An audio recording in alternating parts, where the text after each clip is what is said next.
नमस्कार, बहुत स्वागत है आपका डिबेट लाइव बड़ी बहस मध्य प्रदेश में। मैं हूं आपके साथ अमित शर्मा। मध्य प्रदेश में एक बार फिर भ्रष्टाचार का मुद्दा शिखर पर है। लंबे समय बाद विपक्ष ने भ्रष्टाचार के कथित महाकाल घोटाले को सुर्खियों में लाने की कोशिश की। महाकाल लोक में सप्तऋषियों की मूर्तियां आंधी में गिरने से कांग्रेस को एक बड़ा विषय मिल गया है। वहीं बीजेपी बचाव की मुद्रा में आने को मजबूर है। इसके पहले मध्य प्रदेश में व्यापम घोटाले और डंपर कांड ने बीजेपी की खासी फजीहत कराई थी। कमलनाथ की सरकार भी तबादले पोस्टिंग में कथित भ्रष्टाचार और शैल कंपनियों के जरिए करोड़ों के फर्जी निवेश के मामले से घिर गई थी। लेकिन भ्रष्टाचार को लेकर कहां तक पहुंची है मध्य प्रदेश की सियासत, देखिए इस खास रिपोर्ट में।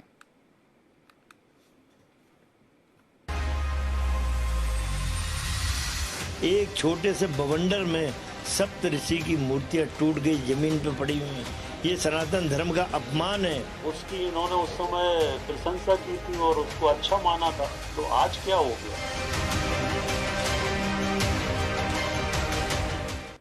मध्य प्रदेश की राजनीति में भ्रष्टाचार कई बार बड़ा मुद्दा बना और तत्कालीन सरकारों के लिए मुसीबत भी। इस बार विपक्ष को सरकार के खिलाफ बैठे बैठाए महाकाल लोक के निर्माण में हुए कथित घोटाले से बड़ा मुद्दा मिल गया है। कांग्रेस की माने तो महाकाल लोक के निर्माण में भारी घोटाला हुआ है। कर्नाटक में तो 40% कट लगता था। मध्य प्रदेश में तो धार्मिक स्थलों के निर्माण में भी 80% कमीशन खोरी हो रही है। इतना ही नहीं, सप्तऋषियों की मूर्तियां धराशायी होने की जांच करने गई कांग्रेस की टीम ने मूर्तियों में चाइनीज सामग्री के इस्तेमाल का आरोप लगाया है। एक छोटे से बवंडर में सप्तऋषि की मूर्तियां टूट गई, जमीन पे पड़ी हुई हैं। ये सनातन धर्म का अपमान है। कर्नाटक में तो 40% भ्रष्टाचार की कहानी थी, सरकार उड़ गई बीजेपी की। यहाँ 100% भ्रष्टाचार नगरीय प्रशासन मंत्री के नाक के नीचे हो रहा है। यदि एक मंत्री, इतने ईमानदार मंत्री मिलते कहाँ हैं अब की जो स्वीकार कर लेंगे हाँ भ्रष्टाचार हुआ। तथ्य दे रहे हैं, प्रमाण दे रहे हैं। जहाँ बोले भूपेंद्र सिंह प्रमाण देने को तैयार हूँ। चाइना के माल का इस्तेमाल मूर्तियों में हुआ। इधर बीजेपी इस मामले में बचाव की मुद्रा में दिखाई दे रही है। कांग्रेस के आरोपों से सरकार की छवि पर पड़ने वाली आंच का असर कम करने के लिए नगरीय प्रशासन मंत्री भूपेंद्र सिंह ने मोर्चा संभाला। कांग्रेस जब जब आरोप लगाती है तब तब भूपेंद्र सिंह सामने आते हैं और सरकार का बचाव करते हैं। एक बार फिर भूपेंद्र सिंह ने प्रेस कॉन्फ्रेंस कर कांग्रेस के आरोपों को सिरे से नकार दिया। सज्जन सिंह वर्मा जब प्रभारी मंत्री थे तब इसका सारा प्रेजेंटेशन हुआ था, जिसमें सज्जन सिंह वर्मा स्वयं उपस्थित थे और उसमें प्रोसीडिंग है, उसमें उनके हस्ताक्षर हैं। सज्जन सिंह वर्मा जी थे, उस समय के नगरीय प्रशासन मंत्री जी थे, पीसी शर्मा जी थे और चीफ सेक्रेटरी मोहंती जी थे। ये सब बैठक में उपस्थित थे और इन्होंने जो हम लोगों ने टेंडर तैयार किया था और जो स्वीकृति हम लोगों ने की थी उसकी इन्होंने उस समय प्रशंसा की थी और उसको अच्छा माना था। तो ये तो उन्हीं की अध्यक्षता में उनने बैठक की थी, तो आज क्या हो गया? मध्य प्रदेश में शिवराज के मुख्यमंत्री बनने के बाद सबसे बड़े मुद्दे के रूप में डंपर घोटाले का नाम लिया जा सकता है। डंपर घोटाले ने शिवराज सिंह चौहान को काफी दिनों तक सताया। इसके बाद व्यापम घोटाले का जिन्न सामने आ गया। इस घोटाले ने एक मंत्री को सलाखों के पीछे पहुंचा दिया। इसने बीजेपी को काफी दिन तक परेशान किया। व्यापम घोटाले का ही असर था कि 2018 में बीजेपी सरकार नहीं बन सकी। इसके बाद कांग्रेस की सरकार बनी, लेकिन 15 महीने की कांग्रेस सरकार तबादले पोस्टिंग में भारी भ्रष्टाचार और शैल कंपनियों में फर्जी निवेश के साथ जुड़े कई लोगों पर आईटी के छापों के बाद विवादों से घिर गई। इसका नतीजा ये हुआ कि उपचुनाव में कांग्रेस को मनचाही सफलता नहीं मिली और बीजेपी जोड़ तोड़ की सरकार बनाने में कामयाब रह गई। 2023 के चुनाव में महाकाल लोक में आंधी से सप्तऋषियों की मूर्तियां गिरने से कांग्रेस को एक बड़ा मुद्दा मिल गया है। Bureau report, TV 24 news. तो भले ही कांग्रेस को फिलहाल एक नया मुद्दा मिल गया है भ्रष्टाचार पर सरकार को घेरने का, लेकिन विपक्ष पर होने के बावजूद बीजेपी भी कांग्रेस पर लगातार आरोप लगा रही है। आज इसी विषय पर हम चर्चा करेंगे कि भ्रष्टाचार में ये सियासी तकरार क्यों है। हमारे साथ खास मेहमानों का पैनल भी जुड़ चुका है। कांग्रेस प्रवक्ता प्रवीण धौलपुरे हमारे साथ इस डिबेट का हिस्सा है। प्रवीण जी, आपका बहुत बहुत स्वागत है एमपी लाइव डिबेट में। गीत अजय धीर हमारे साथ जुड़े हैं, बीजेपी प्रवक्ता। गीत जी, आपका भी बहुत बहुत स्वागत है। वरिष्ठ पत्रकार विजय शुक्ला जी भी इस डिबेट का हिस्सा है। सर, आपका भी बहुत बहुत स्वागत है।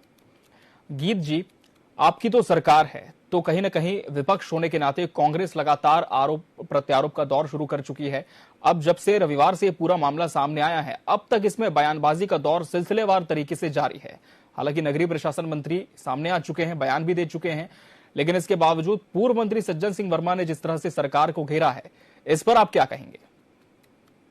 देखिए, सज्जन जी की बात की जाए तो वो कितने सज्जन हैं ये मैं आपको बताता हूं, क्योंकि कांग्रेस की सरकार में पहले इन्होंने सीएस के नाम पे भी एक घोटाले की बात करी थी, उस पर भी भ्रष्टाचार की बात करी थी, सबको मालूम है। उस पर इन्होंने एक जांच कमेटी बना ली, जांच करी।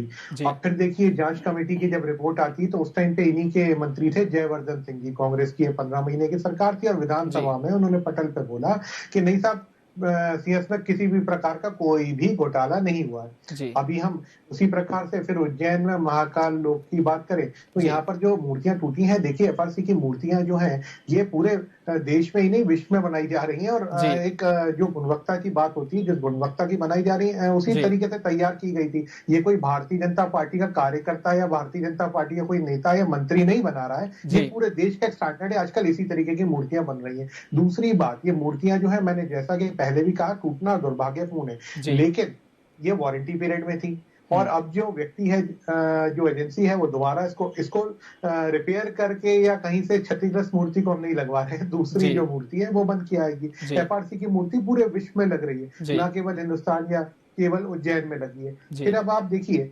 इसमें तो ये भारतीय जनता पार्टी का दोष निकाल रहे हैं, क्योंकि ये प्रोजेक्ट जो था भारतीय जनता पार्टी की प्लानिंग से तैयार हुआ, भारतीय जनता पार्टी की प्लानिंग में इसको जो है आगे हरी झंडी मिली, उसके बाद में प्रोजेक्ट जो है प्रारंभ भी हो गया। कांग्रेस की सरकार आती है 15 महीने की, इसमें दो बार जो है इंस्टॉलमेंट जो है कांग्रेस की गवर्नमेंट देती है। इन्होंने भी तो जांच करी होगी, अगर था तो तब निकालते। खैर, क्योंकि कोई भ्रष्टाचार किसी भी प्रकार का नहीं था, बिल्कुल अपने मापदंड और जो गुणवत्तापूर्ण काम हुआ है वो ही हुआ है, तो इन्होंने उसकी 2 बार जो इंस्टॉलमेंट दी हैं, उससे भी इन्होंने आगे कोई हस्तक्षेप नहीं किया, कोई इनको दिक्कत नहीं थी। लेकिन जब ये देखिए मूर्तियां टूटना, मैं फिर से बोल रहा हूँ, दुर्भाग्यपूर्ण, लेकिन अब तेज हवा आंधी चली है, जिन लोगों के घर टूट गए अभी शादी में, जिनके दरवाजे टूट गए, उज्जैन में ही बात कर रहा हूं मैं, क्या उसके लिए भी भारतीय जनता पार्टी को जिम्मेदार ठहराएगी? चलिए हम जवाब भी ले लेते हैं। जी गीत जी, जवाब ले लेते हैं। प्रवीण जी, गीत जी कह रहे हैं कि ये तो एक प्राकृतिक घटना थी, आंधी तूफान आए, उस वजह से मूर्तियां गिरकर क्षतिग्रस्त हो गई, लेकिन कमलनाथ के नेतृत्व में एक जांच दल का भी गठन किया गया था जिसकी रिपोर्ट आ गई है। क्या कुछ पाया कांग्रेस ने इस पूरी रिपोर्ट में? क्योंकि भाजपा जो मित्र जैसा बता रहे हैं, आवाज आ रही है आपको मेरी? भाजपा के मित्र जैसा बता रहा है कि ये जो टेंडर है कमलनाथ की सरकार में होता, बेशक हुआ था, इसकी प्रति उसके पूरे लेटर भी मेरे पास रखे, बिल्कुल टेंडर हुआ था, लेकिन निर्माण जो हुआ है वो भाजपा की सरकार में हुआ है। मेरे मित्र ये भूल गए हैं कि सनातन धर्म हमारी आस्था का विषय है, आपके लिए राजनीतिक विषय हो सकता है, मूर्ति नहीं है। वो आपने खंडित मूर्ति है जो आज दोबारा स्थापित कर रहे हैं, तो मूर्ति नहीं, कुत्ते हैं। मेरे मित्र, आपको तो ये जानकारी होनी चाहिए कि भ्रष्टाचार लगातार हर क्षेत्र में कहीं, महाकाल तक तो आपने नहीं छोड़ा। बड़ा दुर्भाग्य का विषय है कि मामा लगातार हर क्षेत्र में भ्रष्टाचार कर रहे हैं। तो मेरे मित्र, हमें पूर्व की सरकार के भ्रष्टाचार के नमूने बता रहे हैं, आपको शर्म आना चाहिए। धर्म के नाम पर आप लोग ठेकेदारी कर रहे हैं, भगवान तक तो नहीं आपने छोड़ा है। लगातार जिस तरह के आरोप ये लगा रहे हैं, आपको जानकारी होगी, तो ये जो कार्य हुआ पूरे भारतीय सरकार के उसमें हुआ है कार्य, वो जो 57 करोड़ रुपए का जो टेंडर था उसको आपने 2 लाख कर दिया है। इसका आरोप तो मित्र मेरे देंगे। आज मंत्री जी आगे स्वयं स्वीकार कर रहे हैं कि हम खंडित मूर्तियों को नहीं करेंगे, आप फिर से एक नया भ्रष्टाचार करने जा रहे हैं। सनातन धर्म में कोई भी अगर ईश्वर इष्ट देव की मूर्ति स्थापित की जाती है तो वो पत्थर की जाती है, न कि पुतले लगाए जाते हैं। आपने मध्य प्रदेश की जनता को ठगा है। आपका महामहिम राष्ट्रपति जी जो लगातार इस विषय को देख रहे हैं, आपने उन तक को आपके सांसद जाके पत्र दे रहे हैं। आप तो अपने नंबर बढ़ा रहे हैं ना राष्ट्रपति के सामने, प्रधानमंत्री के सामने। चलिए जवाब लेंगे, लेकिन उसके पहले हम रुक कर लेंगे विजय शुक्ला जी का, वरिष्ठ पत्रकार हमारे साथ इस डिबेट में जुड़े हैं। विजय जी, भ्रष्टाचार लगातार मध्य प्रदेश में एक विषय रहा है और ये बिल्कुल सही है कि जिसकी सरकार जितने लंबे समय तक होती है किसी प्रदेश में, उस पर आरोप सबसे ज्यादा लंबे, क्योंकि स्वाभाविक है कि कार्यकाल भी ज्यादा लंबा होता है। लेकिन क्या सिर्फ जो भ्रष्टाचार है वो बीजेपी के कार्यकाल में ही रहा? किस तरह से आप देखते हैं? ये प्रश्न आपने आज जिस विषय पर आपने ये परिचर्चा रखी है, उस परिचर्चा के दो पहलू एक साथ करके आते हैं। पहली बात तो ये कि महाकाल लोक के निर्माण में जो विपक्ष का कहना है कि इस मामले में कोई भ्रष्टाचार हुआ है या घोटाला हुआ है, विचारने वाली बात यह है कि इस महाकाल कॉरिडोर के महालोक के निर्माण में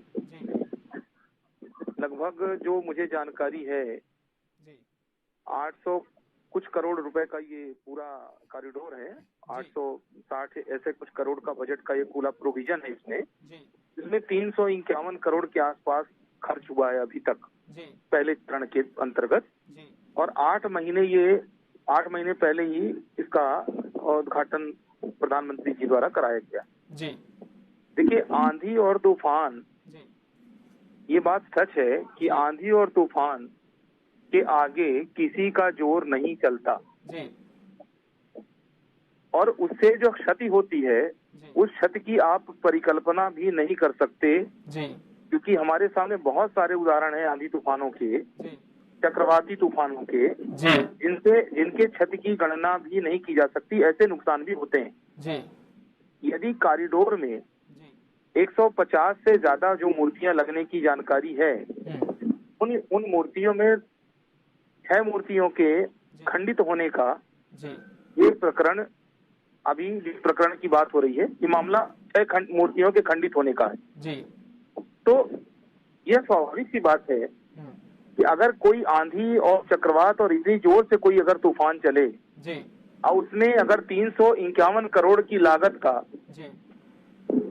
से निर्मित कोई हिस्सा, कोई बाहर गलियारे में लगी हुई कोई मूर्ति, या कोई मान लीजिए कोई लगा हुआ कोई द्वार दरवाजा या कोई पिलर स्तंभ, यदि वो धराशायी हो जाता है तो आप इससे इस नतीजे पर नहीं पहुंच सकते कि ये भ्रष्टाचार हुआ या घोटाला हुआ। हाँ, आप ये जरूर कह सकते हैं कि निर्माण कार्य में ऐसी कौन सी कमी बरती गई, चूक हुई कि इस निर्माण कार्य में इस आंधी का वो बहाव या आंधी तूफान का जो ये प्रेशर था, ये मूर्तियां इसे बर्दाश्त नहीं कर पाई। और भविष्य में, चूंकि मुझे ये भी जानकारी है कि जो निर्माण कार्य किया गया है, ये जो ठेकेदार है उसकी देखरेख में 5 साल के लिए उसको मेंटेनेंस करने का दायित्व उस ठेकेदार के जिम्मे ही रहेगा। 5 वर्ष तक इसको बनाएगा, मेंटेन करेगा। कॉन्ट्रैक्ट में बातें हैं जी।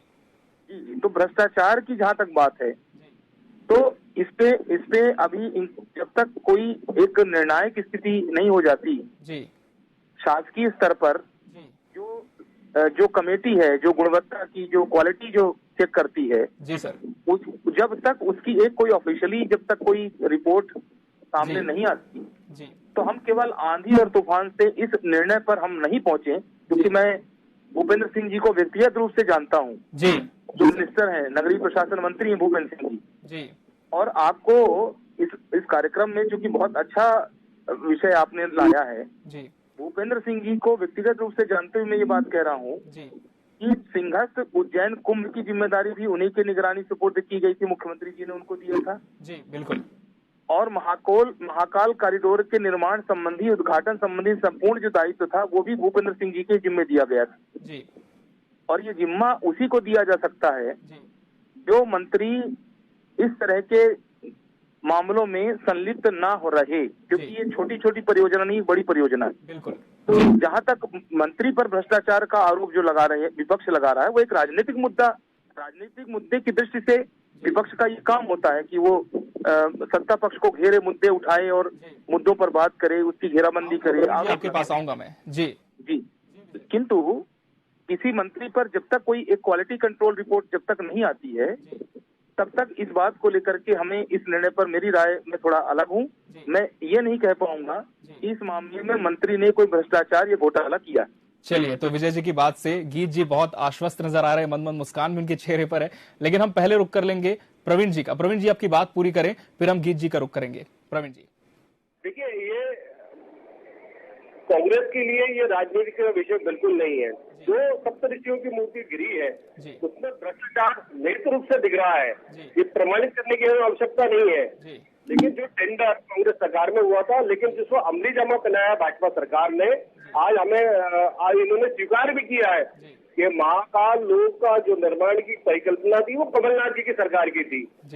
लेकिन 97 करोड़ रुपए जो मूर्ति के लिए आवंटित किए गए थे उसको डबल कर दिया गया। डबल होने के बाद 30 किलोमीटर प्रति घंटे की रफ्तार से चलने वाली हवा में मूर्ति अगर गिर जाती है तो ये सोचने का विषय है कि भ्रष्टाचार कितने चरम पे है। हम तो सोच रहे थे कि 50% की कमीशन की सरकार चल रही है, लेकिन यहाँ तो दिख रहा 80% कमीशन खोरी की सरकार चल रही है।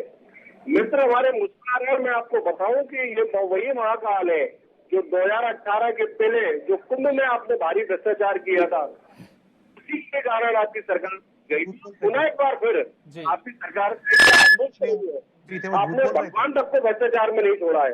आपके पास और जयवर्धन जी झूठ बोल रहे थे क्या प्रवीण जी? एक सवाल है मेरा आपसे, क्योंकि उन्होंने विधानसभा में बोला था, देखिए, और कहीं ना कहीं विधान को ध्यान में रखते वहां पर जी जवाब दें प्रवीण जी। एक सेकंड मेरी बात पूरी हो जाए, समझ जाऊंगा। देखिए एक बात प्रवीण जी और आप बोल रहे हैं, अब मैं आपको एक और उदाहरण दे, और ये बात भी आपको बताता हूँ। देखिए जो अभी मंत्रालय बना है, सीएम सेक्रेटेरिएट मतलब भवन जो हम कहते हैं, इसका भी हमने जो है प्लान किया था, बनना निर्माण शुरू हो गया था, लेकिन इसका उद्घाटन जो है दुर्भाग्य रहा कि आप कमलनाथ जी ने किया। अब इसमें जो है थोड़ी बहुत राशि, अब क्या कमलनाथ जी बोलेंगे कि साहब ये कि हमारा प्लान था? अरे नहीं सर, ऐसा नहीं होता। कागजों पर जो लिखा है वही रहता है। और भगवान ना करे कभी आंधी तूफान से आपके घर का कोई दरवाजा खिड़की टूट जाएगा तो उसमें भी क्या बोलेंगे कि सब गुणवत्ता खराब थी? ऐसा नहीं होता है। हाँ, जो मूर्तियां टूटी हैं देखिए वो दुर्भाग्यपूर्ण है, लेकिन ये सत्य नहीं है। जी मैं आऊंगा प्रवीण जी आपके पास। गीत जी आपकी बात पूरी करें संक्षेप में। जी प्रवीण जी एक मिनट। देखिए ऐसा आप कहाँ किस तरीके से कह सकते हैं, क्योंकि सज्जन जी दुर्जन आचरण दिखा के ये कह रहे हैं तो ये तो जनता भी समझ रही है। आपको अगर मुद्दाई उठाना था तो प्रमाण के साथ उठाइए साहब। आप भ्रष्टाचार की जो आप बात बोल रहे हैं, आपका क्या प्रमाण है कि भ्रष्टाचार हुआ है? एफआरसी की मूर्तियां जो है हिंदुस्तान में नहीं पूरे देश में लग रही है।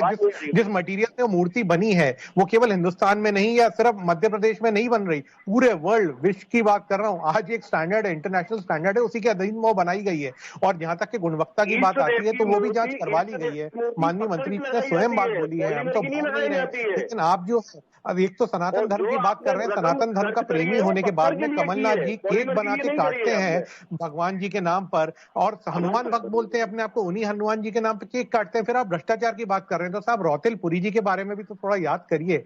वो भी तो भांजे हैं, जो मोजर बियर के मालिक है, मैं उन्हीं की बात कर रहा हूँ। 2000 करोड़ रुपए निकला था, उससे बोलते हैं साहब भ्रष्टाचार। भ्रष्टाचार आप कहाँ बोल रहे हैं? यहाँ सनातन धर्म का तो हम आदर करते हैं, तभी तो हमने एक प्लान बनाया उज्जैन को ध्यान में रखते हुए, महाकाल लोक जिसका नाम दिया, और वहां पर कुंभ मेला लगता है जिसमें आपके ही मंत्री जयवर्धन सिंह ने बोला था कोई किसी प्रकार का भ्रष्टाचार नहीं हुआ। पर्याप्त समय दिया गया। प्रवीण जी आपकी बात पूरी करें, फिर हम विजय जी का रुख करेंगे। प्रवीण जी, अगर आप सनातन धर्म का सम्मान कर रहे होते तो राम पथ गमन जो एक भारी योजना थी कमलनाथ सरकार की, उसको भी आपने रोका है, उसको भी आपने रोका है। और जो ये आप स्वीकार करिए पहले तो ये भ्रष्टाचार हुआ है कि नहीं हुआ। आपने ईश्वर महाकाल तक भ्रष्टाचार में लिप्त कर लिया, आपने महाकाल मंदिर परिसर को कर लिया है। एक बात बताइए ना, एक बात बताइए सिर्फ, भगवान राम की आपने बात करी इसलिए मैं बीच में आपको रोक रहा हूं, नहीं तो मैं नहीं रोकता। आप बड़े भाई भी हैं, इस दिल पे हाथ रख के सच बोलिएगा। इस बात से मैं कांग्रेस और बीजेपी को नहीं ला रहा। कांग्रेस ने हलफनामा दिया था कि नहीं, जब राम सेतु को तोड़ने की बात हुई थी कि भगवान राम तो काल्पनिक है, और ये न्यायालय में दिया था, सबको मालूम है।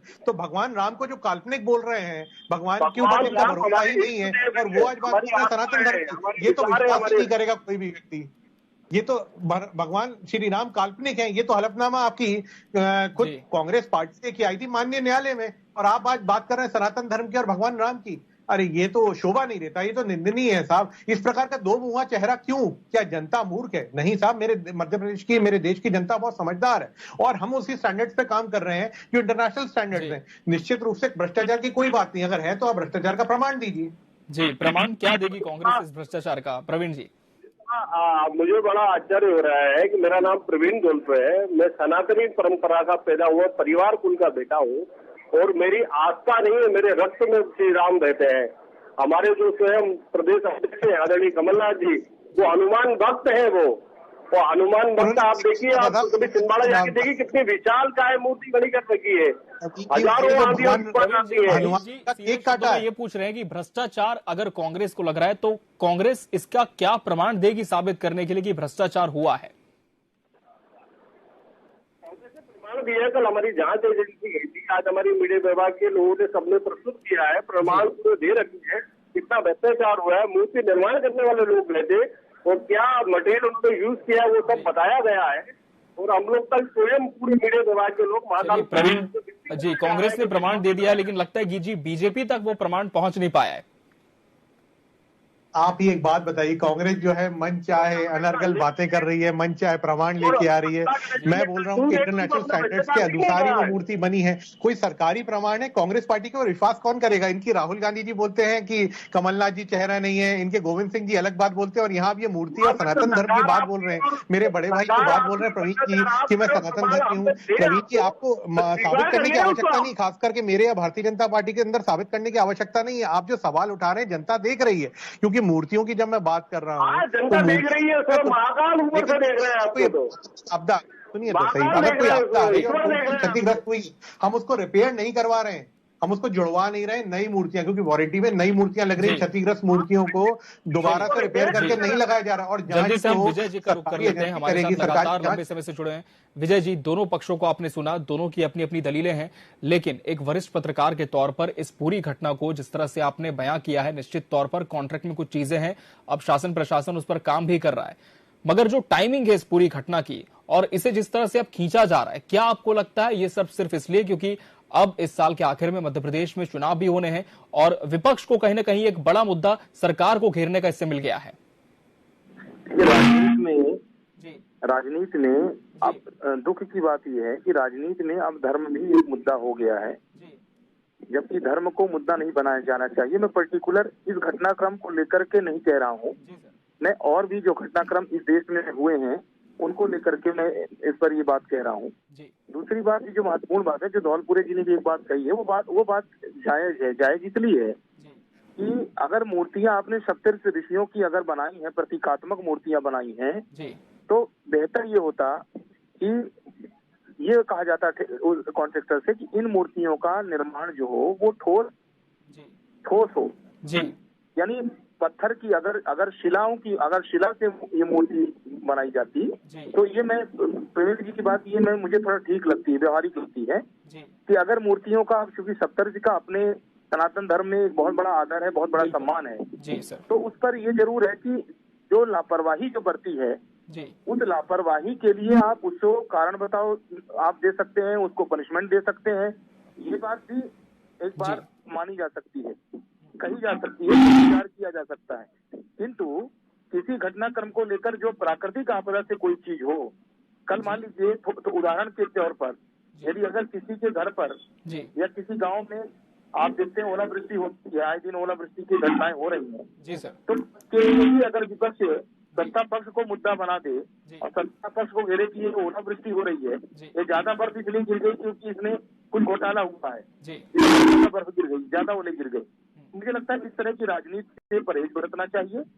जो खामियां बरती गई हैं, सरकार की जिम्मेदारी है, नगरीय प्रशासन मंत्री की जिम्मेदारी है कि वह इससे सबक लें और सबक लेते हुए अब ऐसी व्यवस्था करें, ऐसे निर्देश दें, ऐसा नियम बनाएं कि इस तरह का घटनाक्रम दोबारा ना हो, ताकि श्रद्धालुओं के, आस्थावान लोगों के कहीं ना कहीं जो अब सवाल है वो सीधे तौर पर सरकार पर उठ रहे हैं, नगरीय प्रशासन पर उठ रहे हैं, तो निश्चित तौर पर अब जब विपक्ष ने भी इसे एक बड़ा विषय बना दिया है तो सरकार भी निश्चित तौर पर इस पर विचार करेगी कि आगे क्या और किया जा सकता है ताकि इस तरह की घटना की पुनरावृत्ति ना हो। बहरहाल अब तीनों मेहमानों का बहुत बहुत शुक्रिया अपना कीमती समय देने के लिए, इस डिबेट में जुड़ने के लिए और इसे सार्थक चर्चा बनाने के लिए आपका बहुत बहुत धन्यवाद। इसी के साथ मध्य प्रदेश लाइव डिबेट बड़ी बहस में आज के लिए फिलहाल इतना ही। अगली बार हम फिर हाजिर होंगे किसी नए विषय के साथ, तब तक के लिए मुझे दीजिए इजाजत। नमस्कार।